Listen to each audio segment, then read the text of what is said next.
Okay, just a couple more examples here, some different things that pop up.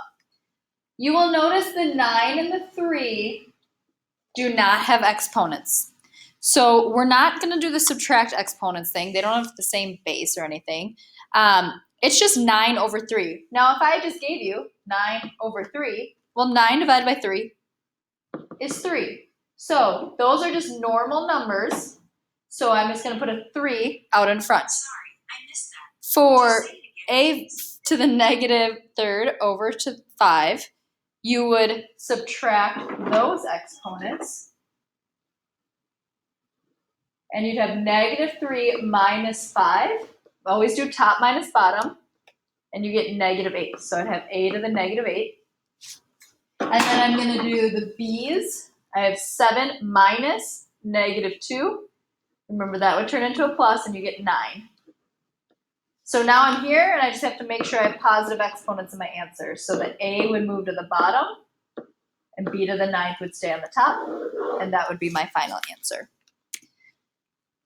Here's another example. Looking at the x's only, 4 minus 4 would give me 0.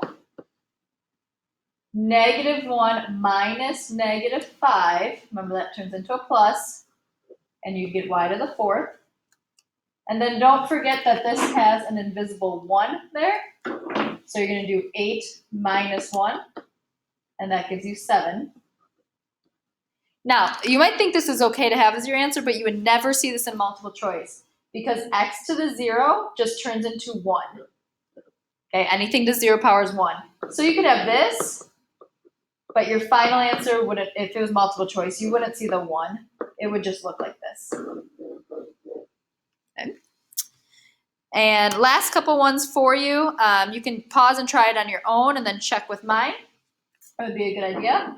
I'm just going to look. Again, there's numbers in front. What do we do with numbers in front that don't have exponents? It's just a normal number, normal fraction. If I gave you 3 over 9, you should know, oh, well, that reduces to 1/3. Okay, so that's going to become 1/3. And then the 8 and the 2, if you subtract those, you get n to the 6th. Because it's positive, I'll end up putting it on the top. So your final answer, if it was multiple choice, would look like that. The second one here, 21 divided by 3, normal numbers in front, just divide, you get 7. 7 would go on top because it's like 7 over 1.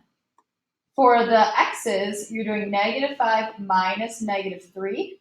That turns into a plus, and you get negative 2. So I end up getting x to the negative 2nd. And then the y's, you just would do 4 minus 2, which gives you 2. So y to the 2nd. Then your final answer, negative exponent should be moved. And that would be your final answer then. Last one looks scarier. It's just more letters, that's all. Again, 16 over 4 would just give you 4. Looking at the m's, you would be doing 4 minus negative 2. Remember, that turns into a plus, so you get n to the 6th. Looking at the n's, top minus bottom would be 3 minus 7.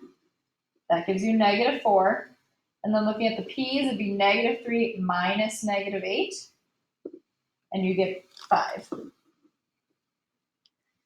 Then you would keep going.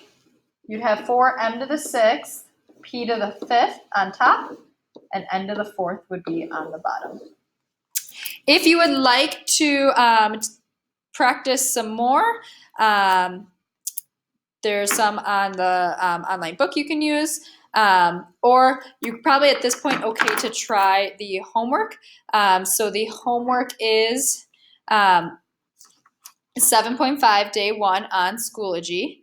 And then if you haven't gotten 4 out of 4, because I noticed some scores were like 2s or even 3s, I'd like you to boost your grade up at the beginning of this semester. So see if there's any that you haven't done your second attempt on, and go ahead and try it again. You can get help from each other too on it. So 7.5 day 1 is due tomorrow. I do expect everyone to make an attempt on it, even though I wasn't there today.